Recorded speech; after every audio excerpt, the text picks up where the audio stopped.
अऊज़ुबिल्लाहि मिनश्शैतानिर्रजीम बिस्मिल्लाहिर्रहमानिर्रहीम अल्हम्दुलिल्लाहि रब्बिल आलमीन वस्सलातु वस्सलामु अला अशरफिल अंबियाइ वल मुरसलीन व अहलि बैतिहि तय्यबीन ताहिरीन अल मासूमीन अम्मा बाद। आज जो हमारी गुफ्तगू है वो अक़ायदी के मौजू पर बात को थोड़ा सा और आगे बढ़ाना है। वजूद खुदा पर हमारी कुछ बातें हुई, कुछ बातें हमारी तौहीद के हवाले से हुई और तौहीद में हमने गुजारिश की कि तौहीद ज़ात के हवाले से, तौहीद सिफ़ात के हवाले से, तौहीद अफ़आल के हवाले से। तो वो एक है, सिफ़ात उसकी ज़ात से ज़ाइद नहीं है। और फिर उसके बाद तौहीद अफ़आल के सबको जो इस वक्त इख्तियार अगर मिला हुआ भी है तो असल जो ताकत दी हुई है वो परवरदिगार आलम की है। बेहौलिल्लाहि व क़ुव्वतिही अक़ूमु व अक़ऊद, जिसके ऊपर पिछली मरतबा हमारी बात हुई। अब जो आज ख़ास तौर पर हमें गुजारिश करनी है वो है तौहीद इबादत, यानी इबादत से मुतल्लक़ तौहीद।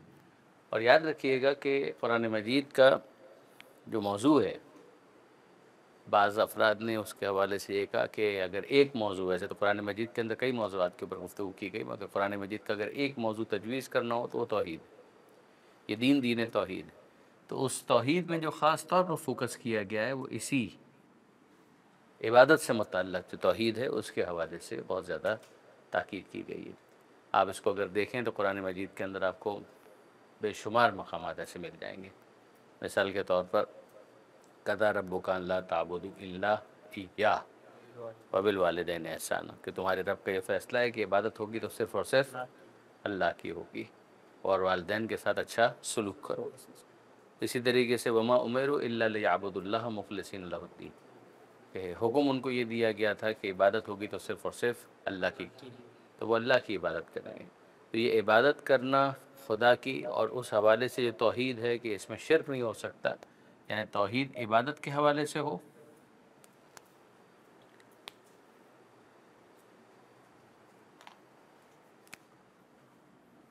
और उसी की फिर ऑफशूट है कि इसमें शिर्क नहीं हो सकता। ने खुदा को इस तरह से एक मानना कि उसके अंदर किसी को शरीक करार देने की गुंजाइश नहीं है। अब ये वो मंजिल है कि ज़ाहिर है कि ये बहुत ही हसास टॉपिक, इसलिए कि इसके अंदर मुख्तलिफ वर्जन्स पाए जाते हैं। अब मैं आपसे इस हवाले से चाहूँगा कि आप मुझे बताएं कि इबादत की क्या डेफिनेशन है। इतना तो हमको समझ में आता है कि एक है आबिद, एक है माबूद, ठीक है। आबिद यानी इबादत करने वाला, माबूद जिसकी इबादत की जाए, ठीक है। ये आबिद इस माबूद के लिए जो कर रहा है उसको क्या कहते हैं? उसको इबादत कहते हैं, ठीक है ना। आबिद है, माबूद है। आबिद है इबादत करने वाला, माबूद है कि जिसकी इबादत की जाए। तो आबिद ने कुछ किया माबूद के हवाले से कि जिसकी वजह से उसको क्या कहा गया कि ये इबादत, ऐसा ही है ना। अब मैं आपसे पूछना चाहता हूँ कि मुझे बताइए ये इबादत क्या है, इबादत की डेफिनेशन क्या है। अगर कोई टेक्निकल डेफिनेशन नहीं, प्रैक्टिकल डेफिनेशन जो आपके जहन के अंदर आती है कि जिसके ज़रिए से आप समझा सके कि जनाब हाँ भाई, इबादत तो सिर्फ़ और सिर्फ खुदा की होगी और होनी भी खुदा ही की चाहिए। तो माबूद है कि जिसकी इबादत की जाती है, आबिद है जो इबादत करता है। तो ये इबादत क्या है कि जिसको इबादत कहा जाता है। इतना तो हमको समझ में आ रहा है कि ये और ये इन दोनों के दरमियान का एक ताल्लुक़ है कि जिसकी बुनियाद के ऊपर किसी अमल को इबादत कहा जाता है। जी फरमाइए। अमाल और अफ़ाल जो खुदा के कहे हुए उसके मुताबिक बहुत सिंपल निज़ाम भी। अब आप ज़रा देखिएगा, बहुत यही मैं चाह रहा था कि इस तरह से कोई चीज़ आए ताकि हम अपनी गुफ्तगू को आगे बढ़ा सकें। जो हमारे भाई ने कहा वो ये कहा कि अमाल और अफ़ाल कि जो खुदा के कहने पर अमल अगर किया जाता है, तो जो खुदा के कहने पर अमल किया जाएगा उसको इबादत कहा जाएगा। सही है। इसके अंदर मैं आपको इसकी मिसाल एक दे देता हूँ कि फ़र्ज़ कीजिए कि एक शख्स है, वो जाता है और डबल रोटी ख़रीदता है,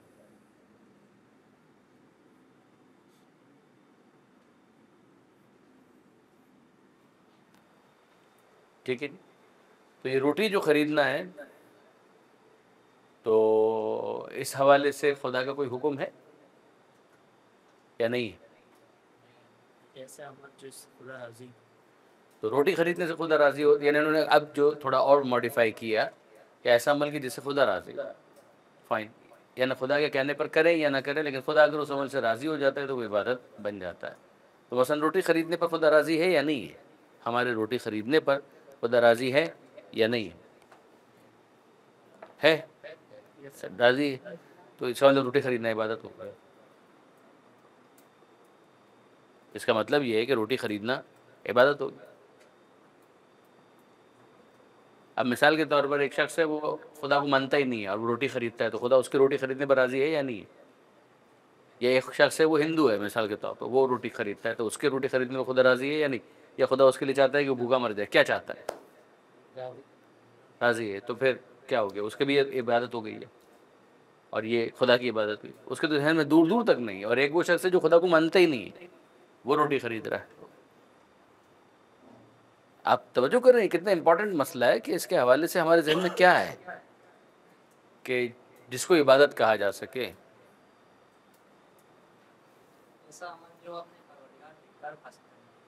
ऐसा अमल जो अपने परवरदिगार का कुर्ब हासिल करने के लिए अंजाम दिया जाए। अब इसका मतलब ये हुआ कि एक तो तकरीबन बात आ रही है कि भाई इबादत किसी अमल को कहते हैं, ठीक है ना, इबादत किसी अमल का नाम है। अब जो इन्होंने कहा उसके मुताबिक ये अमल ऐसा हो कि जिसके ज़रिए से खुदा का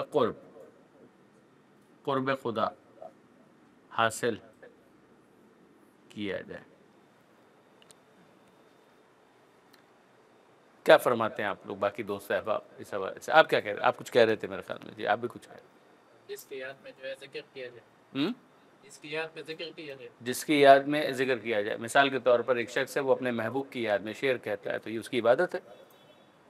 हसन मिर्ज़ा गालिब ने बहुत से अशार कहे हैं, मीर तकी मीर ने कहे हैं, आप भी कह सकते हैं, और महबूब कोई भी हो सकता है। आप अपनी वालदा की याद में कह रहे हैं मिसाल के तौर पर, तो गज़ल नहीं कहलाएगी, लेकिन एक बार फ़र्ज़ कीजिए शेर आपने कह दिया, तो क्या, या कोई जुमला लिख दिया आपने, कोई मज़मून लिख दिया और आपने उसकी याद किया, तो ये इबादत है उसकी। तो इसका हर याद तो इबादत नहीं है ना। और कोई आखिरी वाली तो है ही, और यहाँ से जी आप कुछ कह रहे थे, फरमाइए।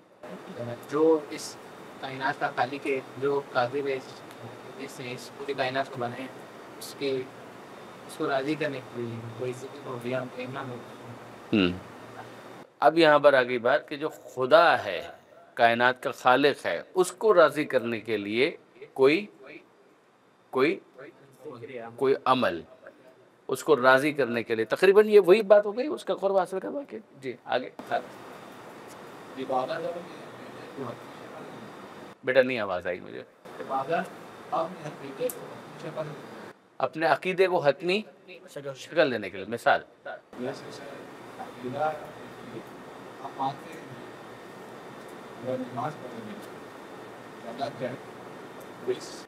नमाज पढ़ेंगे के बाद क्या कहा आपने? जन्नत जाएंगे। हाँ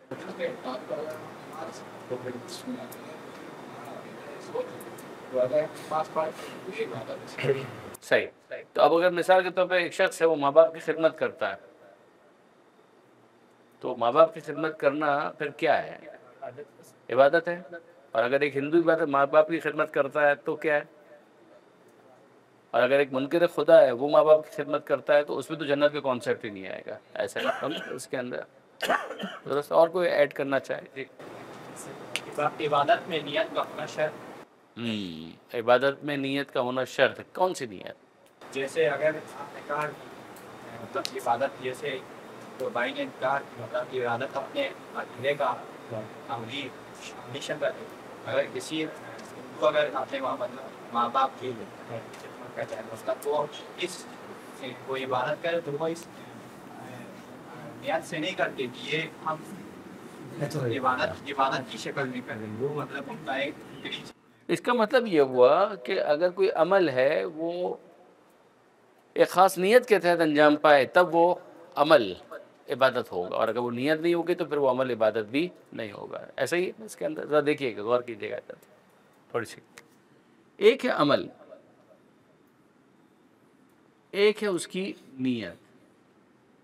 और वो नीयत क्या है, ये अपनी जगह बहुत इंपॉर्टेंट है। ये गौर कीजिए, जो अमल है, माजरत ये अमल है, ऐन मुमकिन है कि एक अमल सही हो और एक अमल सही ना हो।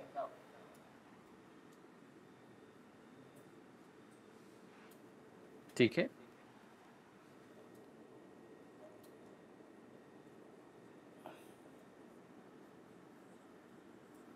मैं मिसाल दे दूं आपको इसकी। एक अमल सही, उसकी क्या मिसाल हो सकती है? रोटी खरीदना।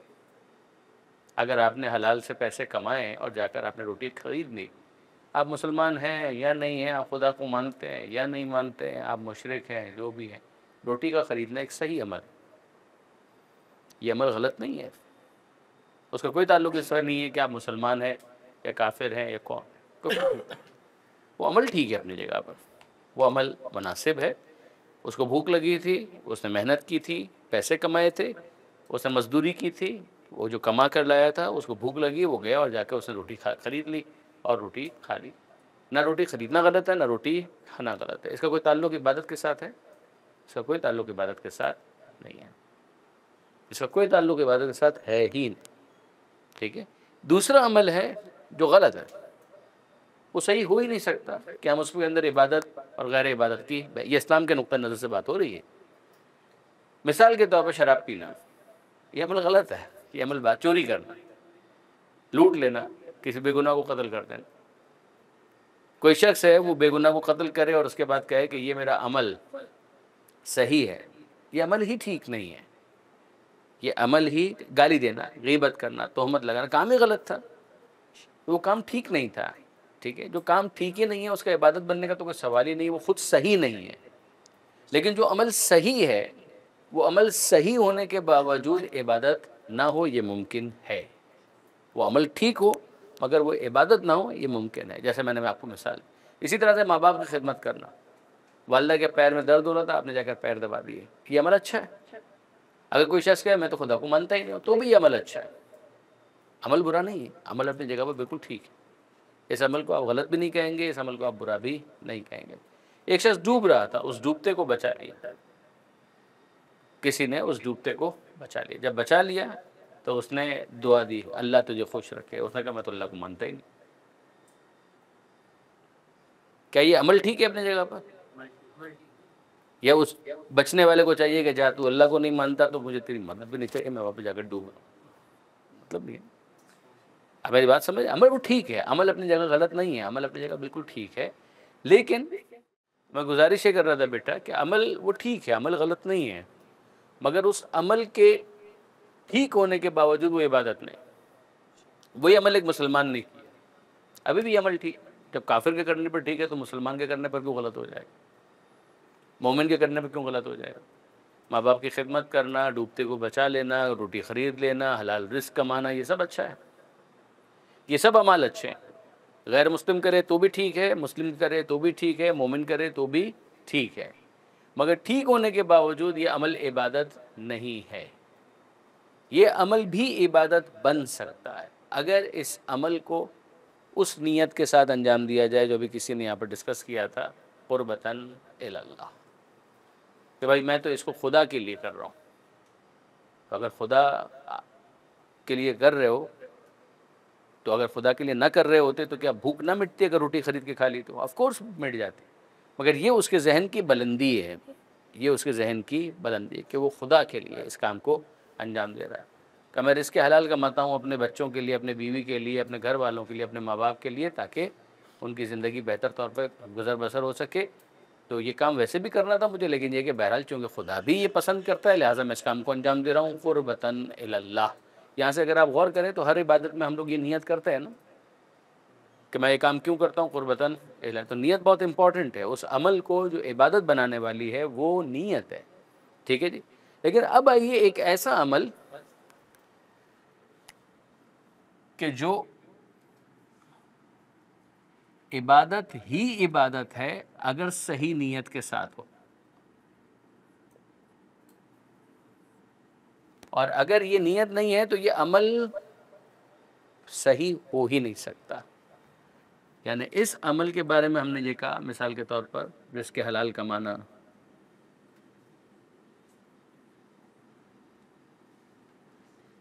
माँ की खिदमत, माँ बाप की खिदमत,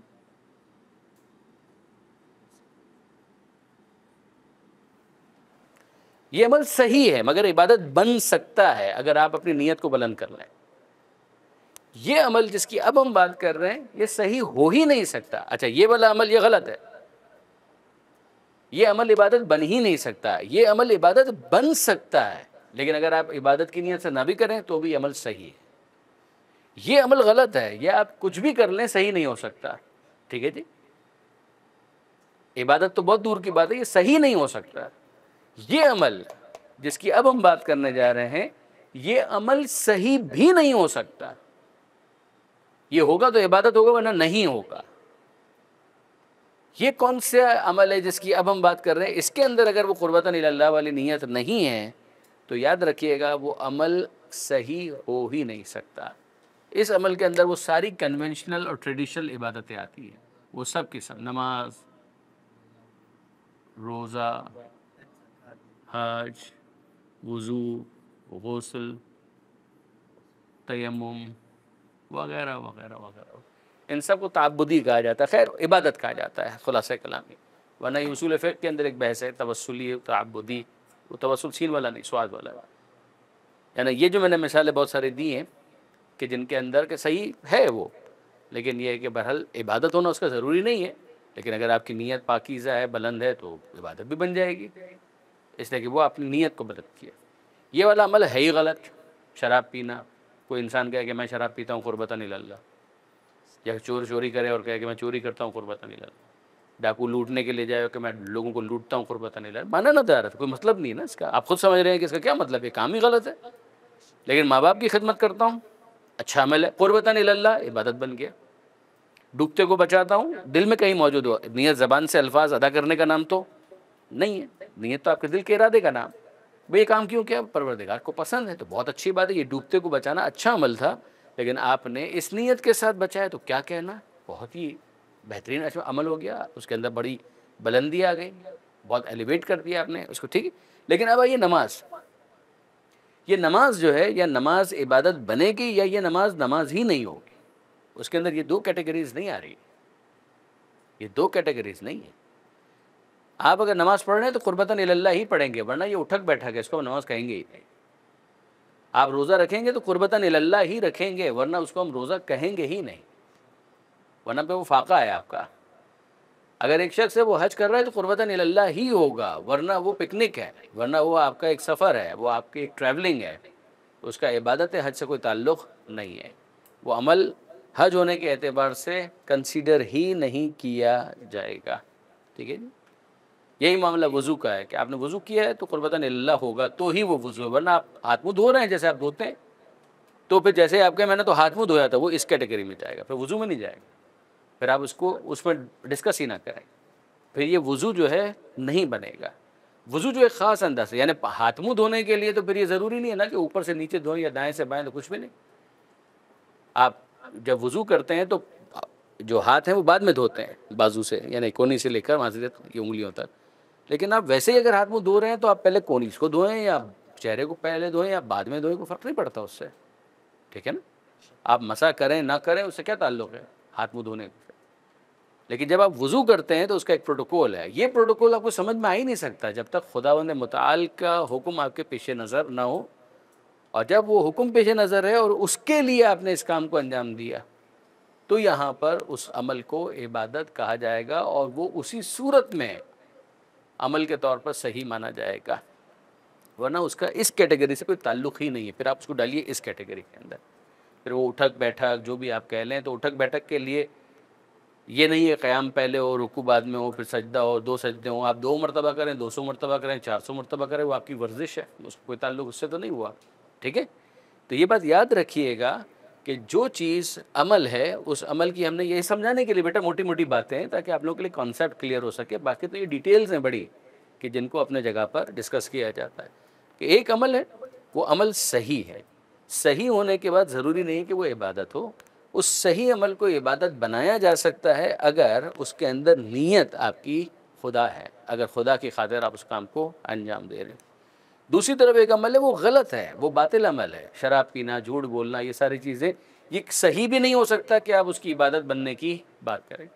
तीसरा एक अमल है कि जिसके बारे में आपको खुद मालूम हो नहीं सकता जब तक आपको खुदा न बताए, नबी के ज़रिए से, कुरान के ज़रिए से, जब तक वहाँ का कोई रहनुमा आपको न बताए, आपको नहीं पता चलेगा दिन में 5 नमाज़ें हैं, रोज़ा रखना है, रमज़ान में रखना है, क्या करना है, दिन में रोज़ा रखना है या रात में रोज़ा रखना है, भूखा कब रहना है, खुदा क्या चाहता है इस हवाले से।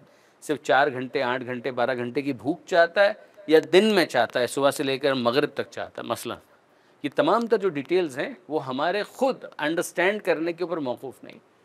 तो याद रखिएगा वो तमाम तर चीज़ें जो इस तरह की हैं जिनको आप कन्वेंशनल ट्रेडिशनल इबादतें कहते हैं, वो सारी की सारी वो हैं कि जो जब तक कुर्बतन इल्लल्लाह की नीयत ना हो तब तक वो अमल इबादत बन ही नहीं सकता और सही भी नहीं हो सकता।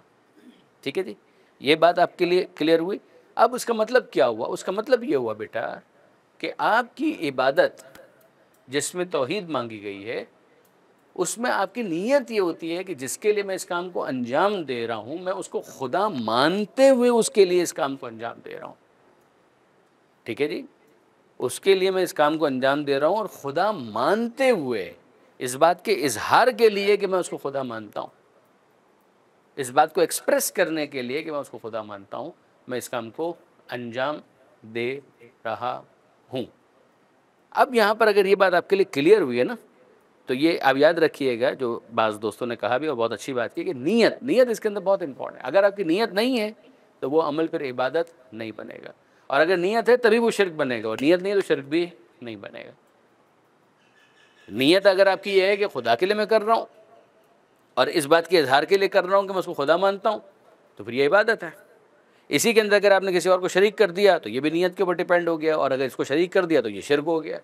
अगर आपकी नीयत नहीं है, अगर वो आपकी नीयत नहीं है, तो नीयत ना होने के बाद ये बहस तो हो सकती है कि ये अमल जिसके अंदर खुदा कहीं शामिल नहीं था, परवरदिगार आलम के लिए, जैसे अभी बात हुई रोटी ख़रीदना, खाना, ये सारी चीज़ें, ये खुदा के लिए नहीं था, तो फिर किस लिए था? किसी के लिए भी नहीं था।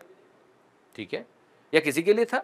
मिसाल के तौर पर अभी थोड़ी देर पहले बात हुई थी कि भाई किसी का ख्याल आते हुए आपने एक शेर लिख दिया, तो क्या ये शिर्क हो जाएगा? इसमें ये कब हम उसको मान रहे हैं कि वो खुदा का शरीक है या खुदा उसको मान रहे हैं? हम उसको खुदा नहीं मान रहे, तो आप क्यों इस बात को हम पर मुसल्लत कर रहे हैं कि हमने उसको खुदा मान लिया? ठीक है, अगर मिसाल के तौर पर आपको याद करते हुए आपकी किसी ने अटेंडेंस लगा ली, तो क्या वो शिर्क हो जाएगा?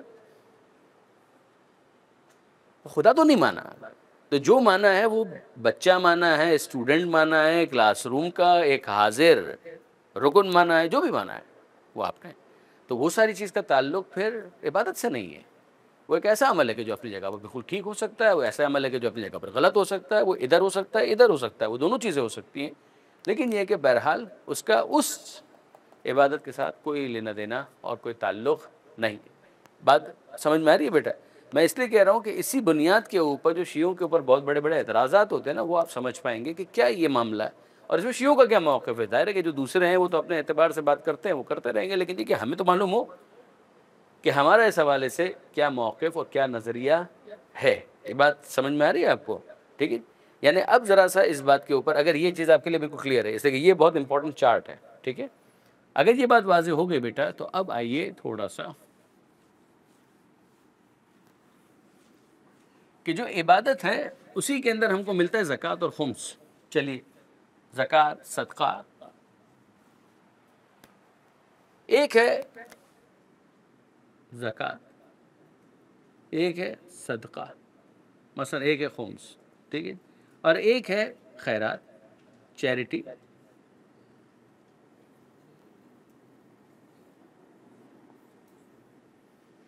ज़कात, सदका, खुम्स, किसी न किसी तरीके से माल निकल रहा है ना, और जा रहा है किसी के पास, वो मुस्तहक़ है, ज़रूरी नहीं गरीब हो। जैसे कि जो मसारिफ़ हैं जहाँ पर ये पैसा खर्च होता है, उसमें सिर्फ गुर्बत शर्त नहीं है। बहुत से मकामात ऐसे हैं कि जहाँ पर गुर्बत ना भी हो तो भी शरीक खर्च हो सकता है, लेकिन आम तौर पर ज़हन के अंदर फ़ौरन गरीब ही आता है। ठीक है, चलिए हम इसको मुस्तहक़ कह रहे हैं। ये जो माल है ये मुस्तहक़ तक जा रहा है। ये माल जो इस तक पहुँचा इसको हम कहते हैं इबादत। ये अगर इबादत नहीं है, क़ुर्बतन इलल्लाह नहीं है, तो ये ज़कात नहीं बनेगी, सदका नहीं बनेगा, खुम्स बनेगा ही। ठीक है, और एक है चैरिटी। एक शख्स बोलता है मैं खुदा को ही नहीं मानता, लेकिन ये कि बहरहाल ये 500 रुपये मैं देना चाहता हूँ। कहाँ? भूखे को खाना खिला देना, किसी बच्चे की फीस दे देना, किसी बीमार का इलाज करवा देना। अगेन, क्या ये अमल ठीक है? ऑफ कोर्स ठीक है। इस अमल में क्या खराबी है? इस अमल में क्या खराबी है? अमल ठीक है। ये मुसलमान कर सकता है, वो कहे भाई ये 500 रुपये है, मैं खुदा के लिए नहीं दे रहा। जब खुदा के लिए नहीं दे रहे तो सवाब बवाब कुछ भी नहीं है। लेकिन ये है कि ये अमल अपनी जगह पर बिल्कुल ठीक है। लेकिन ये अमल अगर आप चाहते हैं ज़कात बने, सदका बने, खुम्स बने, कुछ भी बने, तो इसमें आपकी नीयत बहुत इंपॉर्टेंट है। ये नीयत के बाद ही बनेगा। नीयत कुर्बतन इल्लल्लाह। दिया किसको? मुस्ताक को। खुदा को तो नहीं दिया, खुदा की राह में दिया आपने। यानी खुदा को ना भूख लगती है कि खुदा की आप भूख मिटाएंगे, खुदा को ना प्यास लगती है कि आप खुदा की प्यास बुझाएंगे, खुदा को ना बीमारी है कि खुदा का आप इलाज करवाएंगे। तो इलाज आप बंदे का करवा रहे हैं, लेकिन ये बन रहा है इबादत। भूख आप भूखे की मिटा रहे हैं, लेकिन बन रहा है ये इबादत। आप गौर कर रहे हैं? ये खास वजह से मैं कह रहा हूँ, नमाज खुदा ही की होती है, एंड दैट्स इट। नमाज खुदा की पढ़ी जाती है, रोज़ा खुदा के लिए रखा जाता है। लेकिन अगर आप गौर करें तो ये ज़कात है, सदका है, खुम्स किसका है? खुदा ही के लिए। मगर दिया किसको गया? ये दिया गया किसी ना किसी बंदे को। तो दिया जा रहा है बंदे को, मगर इबादत बन रही है खुदा की। ये फ़र्क आ गया। जैसे कि कुछ होती हैं इबादतें ऐसी कि जो सिर्फ़ और सिर्फ हुकूकुल्लाह से मुतल्लक़ होती हैं, और कुछ होती हैं इबादतें ऐसी कि जो अल्लाह के साथ साथ बंदों से मुतल्लक़ भी होती है, लेकिन की जाती है खुदा के लिए। ठीक है जी। इसके अंदर क्या चीज़ मिसिंग है? ये होती बंदे के लिए, मुस्तहक़ को दीजिए, जिसको उसने कहा था उसको दीजिए, मगर इसके अंदर कहीं पर भी ये चीज़ नहीं है, ये मिसिंग है। नीयत ये मिसिंग है। खुदा नहीं, वो खुदा को मानता ही नहीं है, या खुदा को मानता भी है तो भी ये काम उसने खुदा के लिए नहीं किया। या उसने ज़कात बोल कर दिया, लेकिन इसलिए बोल कर दिया ताकि लोग मुझे अच्छा कहें, वाह वाह हो, मेरी सारी चीज़ें हो, तो भी ये कहने की हद तक ज़कात है, वरना इसको ज़कात बन ही नहीं पाएगी जब तक ये नीयत यहाँ पर नहीं। गौर कर रहे हैं? जब ज़कात होगी या खुम्स होगा या सदका होगा, इसका एक प्रोटोकॉल होगा। इतना माल हो तो इतनी ज़कात निकलेगी, बचत होगी 20% खुम्स निकलेगा, वगैरह वगैरह। ठीक है, उसका प्रोटोकॉल। यहाँ तक इसकी बात है, इसके अंदर कोई प्रोटोकॉल है ही नहीं, तो आपकी मर्ज़ी पर मुनहसर है, इसलिए कि ये खुदा के लिए आप कर नहीं रहे। ठीक है जी, बात वाज़ेह हो रही? इस बात को समझिएगा। इसी तरीके से वापस आ जाइए, ये वाली जो कैटेगरी है ना, ये उसी अमल के अंदर जाएगी कि अपनी जगह अमल ठीक है, सही है, लेकिन इस अमल को सही होने के बावजूद इबादत नहीं कहा जाएगा। ये अमल ज़कात, सदका और खुम्स के उन्वान से दिया जा रहा है, तो नीयत इसकी होनी चाहिए कुर्बतन इल्लल्लाह, वरना ये धोखा है। इसलिए कि आप कह रहे हैं ज़कात, जबकि ज़कात नहीं है, ये वाला अमल है। ठीक है, सदका नहीं है, इसलिए कि सदका होता है कुर्बतन इल्लल्लाह, वो आपने की ही नहीं है नीयत। नीयत करने का मतलब आपके दिल का इरादा है, याद रखिएगा, नीयत ज़बान से कहने का नाम नहीं है। ठीक है जी, बात वाज़ेह हो रही है? इसी तरीके से जो अभी थोड़ी देर पहले मैंने आपसे कहा था, माँ बाप की खिदमत एक अच्छा अमल है, और नीयत अगर ये है कि खुदा के लिए किया जा रहा है, तो फिर ये कुर्बतन इल्लल्लाह भी है, इंसान उसके ऊपर सवाब का हकदार बनता है। ये बात वाज़ेह हो गई? इसका मतलब ये हुआ कि बाज़ औक़ात इबादत ऐसी होती है कि जो किसी और से मुतल्लक़ हो, मगर खुदा के लिए उस इबादत को अंजाम दिया जाए। अब मैं आपसे पूछता हूँ कि मैं बताइए,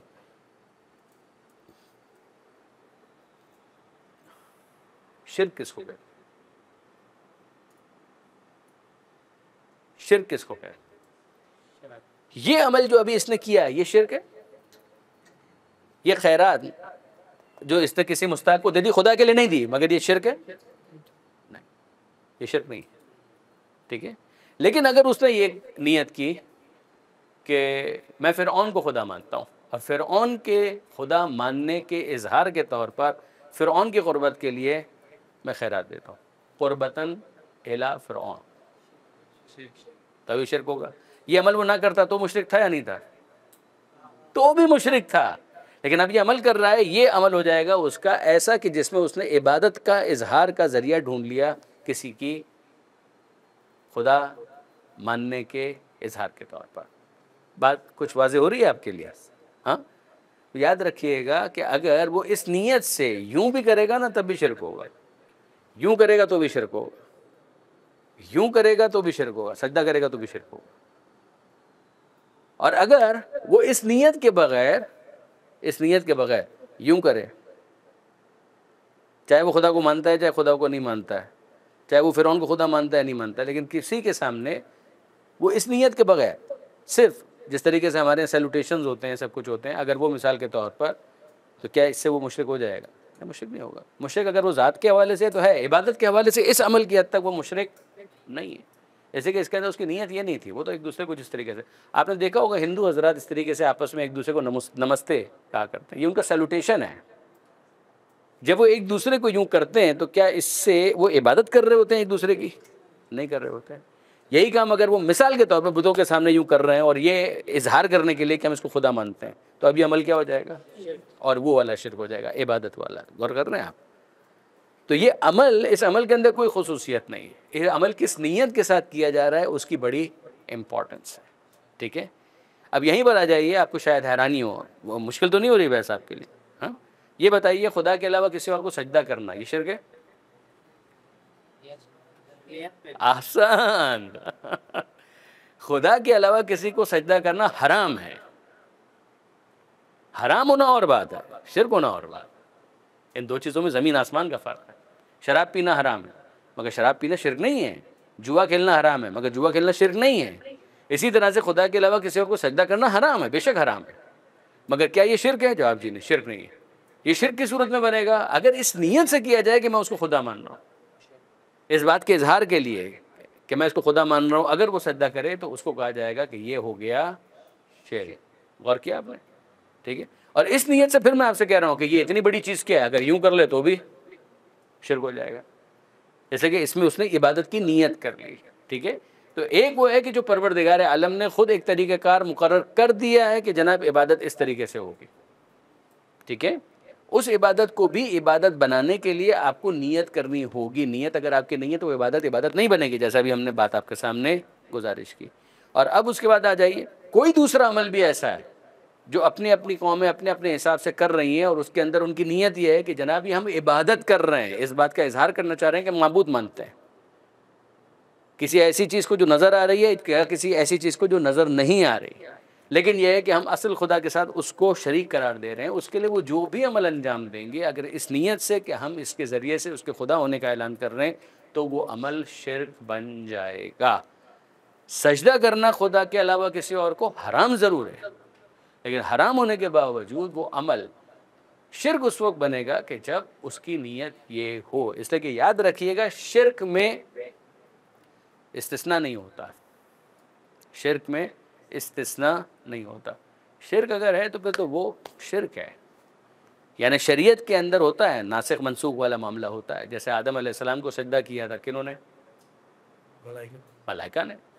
तो मलाइका के शिर्क कर रहे थे, मगर उनके लिए जब हुक्म खुदा ये था तो ताज़ीम का वो इजहार अपनी जगह पर। क्या वो इबादत कर रहे थे आदम अलैहिस्सलाम की? नऊज़ुबिल्लाह मिन ज़ालिक। तो ये जितने फरिश्ते हैं क्या मुशरिक थे? और क्या खुदा शिर्क करने का हुक्म दे रहा था? नहीं, मगर उस वक्त परवरदिगार आलम ने यह हुक्म मांगा था। या बरादरान यूसुफ़ अलैहिस्सलाम, अगर आप सूरह यूसुफ़ को देखेंगे तो उन्होंने अपने भाई को सजदा किया था। तो जनाब यूसुफ़ अलैहिस्सलाम को क्या वो खुदा मान रहे थे? अगर खुदा मान कर रहे होते तो यूसुफ़ अलैहिस्सलाम खुद डांट देते उनको। लेकिन क्या वो हुक्म खुदा पर अमल कर रहे थे? ऑफ कोर्स उस वक्त वो हुक्म खुदा पर अमल कर रहे थे, मगर हुक्म खुदा पर अमल कर रहे थे जैसे माँ बाप की खिदमत करना, जैसे मिसाल के तौर पर किसी और के साथ कोई अच्छा सलूक करना, उसी तरीके से ताज़ीम यूसुफ़ अलैहिस्सलाम की इस तरीके से की गई, बिल्कुल की गई। मगर क्या इबादत का इबादत इस शरीयत के अंदर, जो शरीयत मोहम्मदी सल्लल्लाहु अलैहि वसल्लम है, इसके अंदर क्या मामला है? इसके अंदर मामला ये है कि जनाब सजदा खुदा के अलावा किसी और को भी नहीं किया जाएगा। ये हराम है, हराम है, मगर शिर्क बनेगा। शिर्क उस सूरत में बनेगा कि जब आपकी नीयत ये हो कि इसके ज़रिए से आप सामने वाले को खुदा मान रहे हैं। और इस नीयत से, जैसे कि मैंने अर्ज़ किया कि सजदा तो बहुत दूर की बात है, अगर यूँ भी कर लें तो वो भी शिर्क कहलाएगा। बात समझ में आ रही? इस बात को अगर आपने वाज़ेह तौर पर समझ लिया तो अब उसके बाद अगला मरहला हमारे लिए तय करना आसान हो जाता है, और वो है तवस्सुल, वसीला। वसीले का मतलब क्या है? वसीले का मतलब खुदा मानना नहीं है। वसीले का मतलब खुदा मानना नहीं है। वसीले का मतलब ये है कि जो खुदा है, खुदा की बारगाह तक पहुँचाने के लिए वो तमाम तर काम के जो खुदा को पसंद हैं और जिनके ज़रिए से खुदा की क़ुर्बत जल्दी हासिल हो सकती है, उनके ज़रिए से तवस्सुल करना। जैसे अभी बात हो रही थी माँ बाप की खिदमत करना, खिदमत माँ बाप की है, ये अमल अपनी जगह पर ठीक है बिल्कुल। ये अमल जो माँ बाप की खिदमत कहलाता है, इससे खुदा राज़ी होता है, रिस्क में इजाफ़ा होता है। सब मानते हैं। तो रिज़्क़ देने वाला कौन है? का खुदा। मिल किसको रहा है? बंदे को। हासिल जल्दी कैसे होगा? अगर माँ बाप की खिदमत की जाए। तो माँ बाप की खिदमत क्या है? वसीला। समझे? माँ बाप की खिदमत, हालांकि माँ बाप खुदा तो नहीं है, लेकिन माँ बाप वसीला है। इसी तरीके से नमाज खुद खुदा है? नमाज खुद खुदा है? नमाज एक अमल है, लेकिन ये अमल खुदा की बारगाह में कुर्बत दिलाता है। तो जितनी इबादतें हैं वो सब भी अपनी जगह पर खुदा की बारगाह में वसीला है। यहीं पर आ जाती है बात दुआ की, कि दुआ कौन कबूल करता है? का परवरदिगार। करने वाला कौन है? बंदा। तो बंदे ने दुआ की, खुदा ने कबूल की। अब अगर इस कबूलियत दुआ के लिए कुछ ऐसा सिलसिला हो जाए कि जिससे वो दुआ जल्द कबूल होने का इम्कान पैदा हो जाए, उसको कहा जाएगा वसीला। उसूली तौर पर याद रखिएगा एक बात को, अगर आप याद रख सकें, दुआ खुद वसीला है, दुआ खुद भी वसीला है। वरना क्या खुदा आपके दिल के इरादे से वाकिफ़ नहीं है? तो फिर आप बोल क्यों रहे हैं? यानी खुदा की बारगाह में आप क्यों बोल रहे हैं परवरदिगार मेरा ये मसला हल कर दे, परवरदिगार ये मेरा मसला हल कर दे? क्यों बोल रहे हैं? क्योंकि परवरदिगार पसंद करता है कि बंदे का अपने माबूद के साथ एक ताल्लुक़ है, वो कायम रहे, बरकरार रहे, बंदा अपने माबूद की याद से गाफिल न हो, वगैरह वगैरह वगैरह वगैरह। लिहाजा दुआ खुद भी वसीला है। फिर वो वसीला जिसको हम दुआ कहते हैं, उस दुआ की कबूलियत के इम्कानात बढ़ जाते हैं अगर कुछ ऐसे काम किए जाएं कि जिनमें परवरदिगार आलम की रज़ा शामिल हो। उसको कहते हैं मज़ीद वसीला, तवस्सुल प्लस तवस्सुल। मिसाल के तौर पर आप इंसाफ से मुझे बताइए कि अगर आप दुआ करते हैं और दुआ अपने घर में कर, अच्छा दुआ आप अपने घर के अंदर मांगते हैं, परवरदिगार आलम से ही मांगते हैं ना, खुदा से ही मांगते हैं दुआ। हाँ, अगर यही दुआ आप मस्जिद के अंदर मांगे तो क्या होगा? कबूलियत के इम्कान बढ़ जाएंगे। ठीक है, शब जुमा को अगर वो दुआ मांगे तो और बढ़ जाएंगे। जुमे के दिन दुआ मांगे, माह रमज़ान में दुआ मांगे, शब कद्र में दुआ मांगे, खैरुम मिन अल्फ़ शहर, वो 1000 महीनों से बेहतर है। तो खुदा बदल गया? खुदा तो नहीं बदला, खुदा तो वही खुदा है, आप तो वही बंदे हैं। मगर बदला क्या? ज़माना। इसका मतलब ये है कि ज़मानों में भी ज़माने ऐसे आते हैं कि जो खुदा की बारगाह में क़ुर्बत फ़राहम करने में मौसर होते हैं खुदा की वजह से। खुदा ही ने उनको वसीला मुकर्रर किया, खुदा ही ने उनको वसीला मुकर्रर किया है। बात समझ में आ रही? इसी तरीके से आप जो नमाज या अपनी दुआएं घर में मांगते हैं, या वही मस्जिद के अंदर मांगते हैं, वही खाना काबा के पास मांगते हैं, वही आप मकाम इब्राहिम के पीछे हजर अस्वद के पास, या सफ़ा और मरवा में, या अरफात के मैदान में, या मुज़दलिफ़ा में ना, जहाँ पे हाजी हज़रात जाते हैं, वहाँ पर अगर आप ये इबादत अंजाम देते हैं तो इस बात का इम्कान है ना, जो जा रहा होता है आप क्या कहते हैं? दुआ कीजिएगा मेरे लिए, दुआ कीजिएगा, दुआ। खुदा तो हर जगह मौजूद है, तो आप खुद दुआ मांग लीजिए। कहा नहीं, मैं तो मांग ही रहा हूँ, लेकिन आप इतनी बड़ी जगह पर जा रहे हैं, आप दुआ मांगिएगा। तो वो जगह क्या खुदा है? नौज़ुबिल्लाह मिन ज़ालिक। तो फिर वो क्या है? वसीला है। सिंपल सी बात। तो इसका मतलब ये है कि ज़मान भी वसीला हो सकता है, मकान भी वसीला हो सकता है। सही है? इस बात को जहन में रखिए, बहुत इंपॉर्टेंट है बात, इस बात को समझना बेटा, कि ना हमने ज़माने को खुदा माना, ना हमने मकान को खुदा माना, लेकिन ज़मान व मकान भी वसीला होते हैं। यही मामला करबला का भी है, यही मामला नजफ़ का भी है, यही मामला दूसरी मकामात का भी है। उन तमाम मकामात को हम खुदा नहीं मानते, इनमें से किसी ज़माने को हम खुदा नहीं मानते, इनमें से किसी शख्सियत को भी हम खुदा नहीं मानते। मगर जिस तरह से माँ बाप की खिदमत करने से परवरदिगार राज़ी होता है, उसी तरीके से अगर कोई शख्स पैगम्बर अकरम की बारगाह में आ जाए, पैगम्बर अकरम के मज़ार पर आ जाए, ये सब। अब यहाँ पर जो वहाबी हज़रात के साथ जो मुश्किल है ना, वो ये है कि वो इन मौक़िफ़ात और इन तमाम तर बातों के ऊपर गौर करने के लिए तैयार नहीं होते। तो ठीक है, ज़ाहिर है कि उनका मसला तो उनके साथ है, लेकिन मैं आपके लिए क्या चाह रहा हूँ कि आप कम से कम क्लैरिटी ऑफ थाट के साथ आगे बढ़ें। अगर ये मसला यहाँ तक भी रहता ना, कि अगर मिसाल के तौर पर कहें कि जनाब मैं नहीं समझता कि ये वसीला है, तो आप इस अमल को गलत कह सकते थे, शिर्क नहीं कह सकते थे। ये बहुत इंपॉर्टेंट इस बात को, यानी हम तो इस बात के ऊपर कन्विंस हैं कि ये बिल्कुल ठीक है। परवरदिगार आलम ने खाने काबा को वसीला बनाया, परवरदिगार आलम ने मकाम इब्राहिम को वसीला बनाया, परवरदिगार आलम ने माह रमज़ान को वसीला बनाया। मिसाल के तौर पर कोई शख्स है वो कहे कि नहीं मैं इसको कबूल नहीं करता, और इस हद तक अगर ये बात रहती तो वो ये कह सकता था कि जनाब मेरे नज़दीक ये आपका अमल गलत है। मगर इसको शिर्क नहीं कहा जा सकता, इसको शिर्क नहीं कहा जा सकता, क्योंकि शिर्क का ताल्लुक़ है नीयत के साथ। किसी की भी नीयत ये नहीं है, न शियों की, न बरेलवियों की, न किसी और की। वो खुदा तो नहीं मानता, कोई भी नहीं मानता, कोई भी खुदा नहीं मानता। तो तो जो मानते हैं वो क्या मानते हैं, वो वसीला मानते हैं। बस ये बेटा आज की हद तक मैं चाह रहा था कि ख़ास तौर पर इस बहस को भी आपके साथ, कि इबादत जो है उसके अंदर जो तौहीद है और इबादत के हवाले से जो शिरक है, ये कॉन्सेप्ट भी कम से कम क्लियर हो जाए, और फिर उसके बाद अगली दफ़ा से इंशाअल्लाह हम अदल की बहस को शुरू कर देंगे परवरदिगार आलम की अदालत के हवाले से। इसलिए की तरतीब तो यही है ना, तौहीद, फिर अदल, फिर नबूवत, फिर इमामत और फिर क़यामत। और ज़ाहिर है कि ये हमारी गुफ्तगू बेटा वो है, एक आप लोगों के लिए फूड फॉर थाट। जैसे कि मैंने कहा था कि ये किताब है हमारे अक़ायद आगे मकारिम की, या दूसरी किताबें हैं, अल्लामा नक़वी साहब ने बहुत अच्छी किताबें इन मौज़ूआत के ऊपर लिखी हैं, जाफ़र सुबानी साहब ने बहुत अच्छी किताबें लिखी हैं, उनको आप पढ़ सकते हैं, उसको आप देख सकते हैं। लेकिन ये कि बहरहाल ये एक बेस लाइन कम से कम आपके लिए बन जाए, एक ब्रॉड बेस गुफ्तगू हो जाए, ताकि आपके लिए चीज़ें कॉन्सेप्चुअली क्लियर हो सके। कोई सवाल है तो आप इरशाद फरमाइए।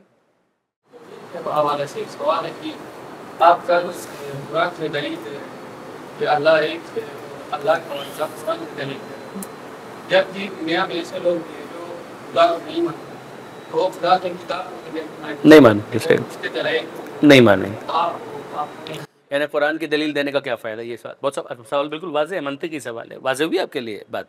सवाल इन्होंने क्या किया, उन्होंने कहा जनाब आप तौहीद के ऊपर दलील दे रहे हैं और कुरान से दे रहे हैं, तो कुरान को जो खुदा का कलाम ही नहीं मानता तो उसके लिए हुज्जत कैसे हो सकता है, ठीक है ना, यानी उसके लिए कन्विंसिंग कैसे हो सकता है। बिल्कुल आप सही कह रहे हैं। इतना तो तय है कि कुरान मजीद के अंदर जो बात आई है वो उसके लिए तो क्लियर हो सकती है, उसके लिए तो दलील हो सकती है जो मुसलमान, ठीक है, वो कम से कम उसके लिए तो हुज्जत हो सकती है कि जो मुसलमान है, मोमिन है, शिया है, मुसलमान है, सुन्नी है, कोई भी है। लेकिन अगर कुरान मजीद को मानता है खुदा की किताब, तो उसके लिए तो बिल्कुल हुज्जत हो सकती है। अब आइए कुरान मजीद के जो दलाइल है ना, उसकी दो किस्में। कुरान मजीद के दलाइल दलाइल अक़ली भी हैं, और कुरान मजीद के जो दलाइल हैं उन दलाइल को हम ख़बर कह सकते हैं, इंफॉर्मेशन। जहाँ तक ख़बर का ताल्लुक़ है, ये सिर्फ़ और सिर्फ मुसलमानों के लिए हुज्जत होंगे। जनाब जिब्राईल नाम का एक फ़रिश्ता है, इसका कोई ताल्लुक़ अक़ल से नहीं है। हमको क्या पता कि फ़रिश्ते हैं भी या नहीं, हमको क्या पता जिब्राईल नाम का कोई फ़रिश्ता है, हमको क्या मालूम मिकाईल नाम का कोई फ़रिश्ता है, हमको क्या पता कि मौत का कोई फ़रिश्ता है कि जो आकर रूह कब्ज़ करता है, हमको क्या पता। तो वो बात जो कुरान मजीद ने इस हवाले से बयान की है, बेटा तवज्जो कीजिएगा, जो सवाल किन का था, ठीक, वो तमाम तर बातें कि जिनका ताल्लुक इसके साथ, इसको आप कहेंगे कि सिर्फ और सिर्फ ये उनके लिए हुज्जत है कि जो मुसलमान हो चुके। लेकिन जो मुसलमान नहीं भी हैं, अगर कोई अक़ली दलील है तो वो तो सबके लिए। जैसे अगर आप ज़हन में लेकर आए, हमने आपसे बात क्या की, बुरहान नज़्म की बात की थी। बात ये थी कि परवरदिगार आलम ने कहा उअबुदू रब्बकुम अल्लज़ी खलक़कुम, इबादत करो अपने रब की कि जिसने तुमको पैदा किया। अब याद कीजिए, मैंने कहा था ये तो दावा है, वल्लज़ीना मिन क़ब्लिकुम, ये आप तुम लोगों से पहले वाले जो थे उनको भी खुदा ने खल्क़ किया, ये तो दावा है। आप याद कीजिए कुल हुवल्लाहु अहद के ज़ेल में मैंने गुजारिश की थी हुआ, यहाँ पर कुरान मजीद बात करता है कि इतना तो तुमको पता है कि कोई है कि जिसने पैदा किया, चाहे तुमको लफ्ज़ अल्लाह ना मालूम, मगर इतना तो तुमको मालूम है कि कोई है कि जिसने पैदा किया। वो कि जिसने पैदा किया है और जिसके बारे में तुम्हारे अंदर फितरी तौर पर मौजूद है कि कोई तो है कि जिसने पैदा किया, वो अल्लाह है और वो एक है, ये ख़बर है। यहाँ तक ख़बर है, वो अल्लाह है और वो एक है, ये ख़बर है। हुआ तुम्हारा वो फितरी एहसास, तुम्हारा विजदान जो तुम्हें बताता है कि खुदा है, उसके बारे में हमारी ख़बर ये है कि उसका नाम अल्लाह है। हमारी दूसरी ख़बर ये है कि वो एक है, ठीक है। इसी तरह से बात आगे चलती है, समद है, लम यलिद है, वलम यूलद है, वलम यकुल लहू कुफुवन अहद है। उसके बाद आ जाइए दलील उसके लिए क्या है, अल्लज़ी खलक़कुम, उसने तुमको पैदा किया, ये दावा है। वल्लज़ीना मिन क़ब्लिकुम, तुमसे पहले वालों को पैदा किया, ये भी दावा है। किसी ने पैदा किया ये हम जानते हैं, किसी ने, ये वही है कि जिसने पैदा किया, ये एक दावा है। वो एक है कि जिसने पैदा किया, वो एक दावा है। फिर उसके बाद जअल लकुमुल अर्ज़ फ़िराशा, उसने ज़मीन को तुम्हारे लिए फ़र्श बना। हम देखें ज़मीन फ़र्श तो बनी हुई है, सही बात है, तो किसी ने तो बनाया है, ये तो हमको मालूम है। जिसने आसमान को तुम्हारे लिए छत बनाया, तो हम देखते हैं कि आसमान नुमा एक पूरा सिलसिला तो मौजूद है कि जो हमारे ऊपर नज़र आता है, वो ये अजराम फ़ल्की वगैरह जितने भी हमको दिखते हैं, हाँ ठीक, कोई तो है कि जिसने ये काम किया, उसने दावा किया कि वो है। फिर उसके बाद परवरदिगार आलम ये फरमाता है कि उसने आसमान से पानी को नाजिल किया, तो हमको पानी नाजिल होता हुआ तो नज़र आ रहा है, कोई तो है कि जिसने ये सारा सेटअप बनाया। वो पानी ज़मीन के अंदर जज्ब होता है, तो जज्ब होते हुए तो हमको दिखाई दे रहा है। इसमें कुरान मजीद का खुदा की किताब मानना ज़रूरी नहीं है, ये तो आपका मुशाहिदा है। इसीलिए अगर आप याद करें, जो पहली तकरीर थी हमारी या पहला जो हमारा दर्स था इस मौजू पे, मैंने क्या कहा था, आप किसी चीज़ को कैसे कंक्लूड करेंगे, दलील आपके लिए क्या बनेगी, या आपका मुशाहिदा होगा, या आपकी अक्ल होगी, या आपका फितरी विजदान होगा। सही है ना, ये बात हुई थी ना हमारी। तो अब याद कीजिए कि हमने इसीलिए एक तरतीब के साथ गुफ्तगू को आगे बढ़ाया था। अब सुन लीजिएगा, ज़ाहिर है कि ये तो रिकॉर्ड हो रहा है ना, ये दुरुस्त, तो आप इसको वापस भी सुन सकते हैं। तो यहाँ पर जो परवरदिगार आलम कह रहा है कि उसने तुमको पैदा किया, ये दावा है, मगर कोई है कि जिसने पैदा किया, ये हम जानते हैं। तुमसे पहले वालों को भी पैदा किया, उसी ने पैदा किया, ये दावा है, मगर कोई है कि जिसने पैदा किया, हम जानते हैं। उसने तुम्हारे लिए ज़मीन को फ़र्श बनाया, ये दावा है, लेकिन कोई है कि जिसने ज़मीन को फ़र्श बनाया, ये हम जानते हैं। उसने तुम्हारे लिए आसमान को छत बनाया, ये दावा है, मगर कोई है कि जिसने आसमान को छत बनाया, ये हम जानते हैं। उसने आसमान से पानी को नाजिल किया, ये दावा है, मगर कोई है कि जिसने आसमान से पानी को नाजिल किया, ये हम जानते हैं। ये पानी आने की बाद ज़मीन से फल और गल्ला उगता है, ये तो हमारा मुशाहिदा है, इतना तो हम जानते हैं। ये उसी ने किया, ये उसका दावा है। यहाँ परवरदिगार आलम फरमाता है फला तजअलू लिल्लाहि अंदादा, तो अल्लाह के साथ किसी को शरीक करार मत दो। नाम तुमको अगर नहीं भी समझ में आ रहा है तो इतना समझ में आना चाहिए कि वो एक है, वह अंतुम तालमून। यह अब आप देखिए हिट कहाँ पर हो रहा है कि ये जो तुमको समझ में कोई है, कोई है, कोई है, कोई है, तो तुमको नाम समझ में नहीं आ रहा, ठीक है, लेकिन ये कि कम से कम उसका शरीक करार मत, वह अंतुम तालमून, जबकि तुमको इल्म है। यहाँ से वो गुफ्तगू आगे बढ़ी थी। अगर आपके जहन में, मैंने गुजारिश की थी वो मुर्गे की तस्वीर वाली वो सारी जो बातें थी कि अगर ये अलग अलग बनाने वाले हों तो इनके दरमियान जोड़ नहीं लगेगा, पेवन नहीं लगेगा, ये सिंक्रोनाइज नहीं होंगे, ये अक्ल कह रही है। तो कुरान मजीद जो इसके अंदर कह रहा है वो अंतुम तालमून, जबकि तुमको इल्म है। वो ये नहीं कह रहा है इस मौके पर कि सिर्फ मेरे कहने की वजह से कबूल कर लो, मैंने ही तुमको अक्ल दी हुई है, उस अक्ल को इस्तेमाल करो। हो नहीं सकता, तुम्हारे पास इल्म मौजूद है कि अगर ये अलग अलग होते तो ये आपस में इस तरह से मरबूत ना होते। तो वो बात आपकी बिल्कुल दुरुस्त है और मैं कबूल करता हूँ आपकी बात को। लेकिन अगर एक ऐसी चीज़ है कि जो इंसान की अक्ल को अपील करती है, तो अक्ल को अपील करने वाली बात कुरान का है या कोई और का है, ज़ाहिर है कि उसको कबूल करना चाहिए। जी बेटा। ये आपने कहा कि सब लोग कहते हैं कि किसने बनाया है। दुनिया में ऐसे भी लोग जो कहते हैं कि खुदा में किसी ने नहीं बनाया। जी हाँ, हम उनकी वजूद में आए। जी हाँ, ऐसे भी लोग बिल्कुल है। तो वैसे नहीं।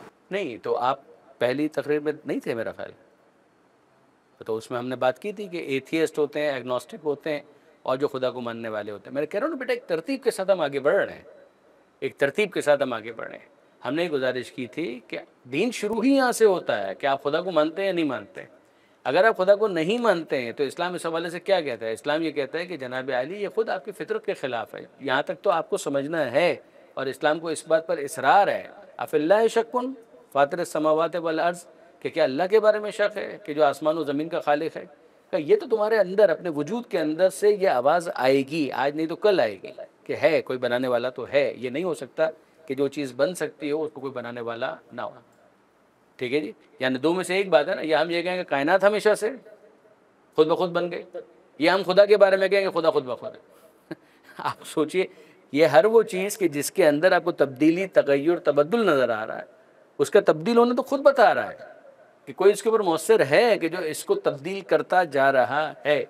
जैसे मैं था, आज से पहले ऐसा नहीं था, आज के बाद भी ऐसा नहीं रहूँगा। इस वक्त ज़िंदा हूँ, कल मुर्दा था, आज उसके बाद वापस मुर्दा होने की तरफ जाना है। इसी तरीके से ये मिसाल के तौर पर आप देखें, इसके अंदर तब्दीली है, पहले ये ऐसा नहीं था, ये ऐसा बन गया। तो जिसके अंदर, इसको कहते हैं हादिस होना, कि जिसके अंदर तब्दीली आ रही है, इसका मतलब तो खुद ये है कि एक वक्त ऐसा था कि ये मादूम था, नहीं था, और नहीं होने से ये हो गया। और कोई भी इस बात का कायल नहीं है कि ये इसी तरीके से हमेशा से था, कोई भी इस बात का कायल नहीं। उसके फॉर्म्स की तब्दीली की बात करता है। अब आखिरी बात ये रह जाती है कि जनाब स्टार्ट में मादूम से, अदम से किसी ने इसको वजूद से सरफराज किया, या खुद से खुद बन गया। इसीलिए हमने कहा कि पहले हमने ये बातें की हैं बेटा, तो एक तरतीब के साथ हम चल रहे हैं। वो आपका सवाल उस वक्त बनता था, लेकिन ये कि बहरहाल उसके बावजूद मैं आपके सवाल को अनएड्रेस नहीं छोड़ रहा, सिर्फ गुजारिश ये कर रहा हूँ कि इसमें एक है फितरत और एक है इंसान की अक्ल। वो इस हवाले से अगर ये कहे मुझे नहीं पता, तो ये फिर भी कुछ माकूल बात है। वो कहे मैं खुदा को मानता ही नहीं हूँ, कि कोई खुदा नहीं है, ये बहुत बड़ा दावा है। इसी के ऊपर हमारी गुफ्तगू हुई थी, मैंने गुजारिश की थी कि इतना इल्म तो किसी के पास भी नहीं है कि वो खुदा का इनकार कर सके।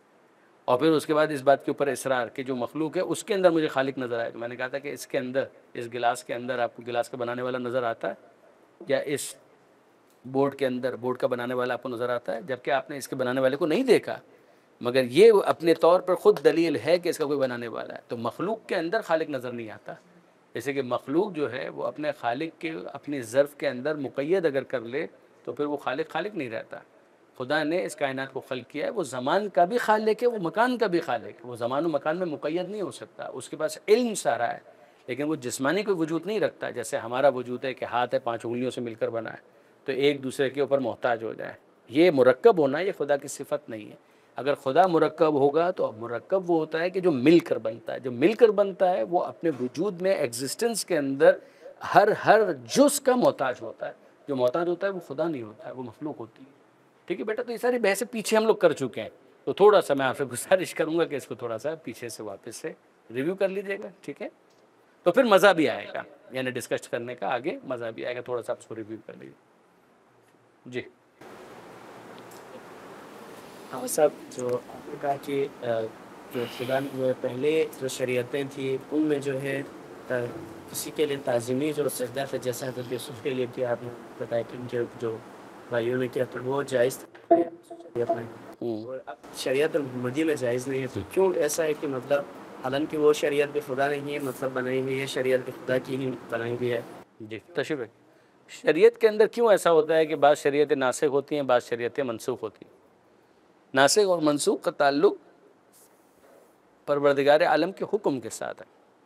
यानी या तो हम ये कहें कि हम खुदा ही को नहीं मानते, लेकिन जब हम खुदा को मानते हैं तो फिर उसके बाद तो परवरदिगार आलम की बात को मानना है ना। जैसे आप फजर की 2 रकत नमाज़ पढ़ते हैं तो 3 क्यों नहीं पढ़ते, मगरिब की 3 पढ़ते हैं तो 4 क्यों नहीं पढ़ते हैं, हर रकत के अंदर 2 सजदे होते हैं तो 2 क्यों होते हैं, 20 में कर लूँ तो का नहीं बनेगी। इसलिए कि इसका एक डेकोरम है कि जो परवरदिगार आलम ने दिया है उसके मुताबिक ही उसको अंजाम देना है। ठीक है, अब आ जाइए वो वाली बात कि क्या नासिख और मनसूख शरीयतों के अंदर है। जी हाँ, खुद एक शरीयत के अंदर भी नासिख और मनसूख है। मसलन आपका इस वक्त जो क़िबला है वो खाना काबा है, पहले क्या था, बैतुल मक़दस था। ठीक है, इसी तरीके से आए नजवा अगर आप देखेंगे तो उसके अंदर भी आपको सरगोशी के हवाले से एक हुक्म है कि जो आपको मिलेगा जो मनसूख हो गया। तो बाज़ अहकाम है कि जिनको मनसूख किया गया, जो हुक्म मनसूख करता है उसको नासिख कहा जाता है, जिस हुक्म को नस्ख किया जाता है उसको मनसूख कहा जाता है। ये अगर आप गौर करें तो आप ख़ुद अपने हिसाब से भी देखेंगे, खुदा नहीं बदला, मगर बंदों की ज़रूरत खुदा की तशख़ीस में बदल गई। मैं मिसाल आपकी खिदमत में अर्ज़ करता हूँ। इस वक्त जो आप लोग कपड़े पहने हुए हैं,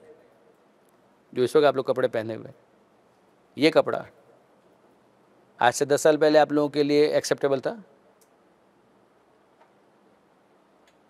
वो किधर गया?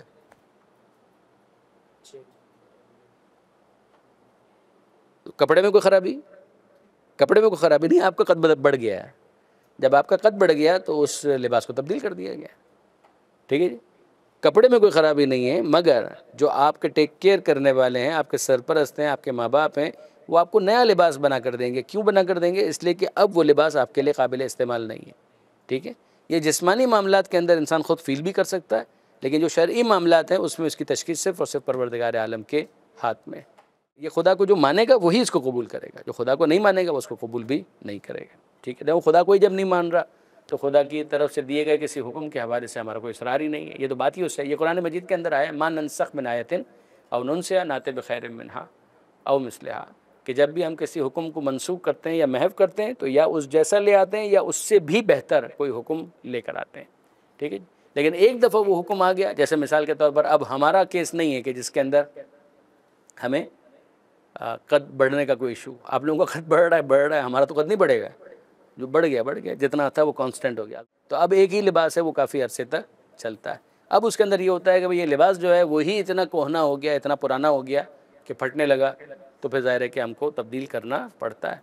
लेकिन ये कि खुदा का जो हुक्म है वो इट्सेल्फ शरीयत होने के एतबार से कभी पुराना नहीं होता, बल्कि होता ये है कि इंसान की जो ज़रूरतों का मामला था ये खुदा की तशख़ीस थी, परवरदिगार आलम का डायग्नोसिस था।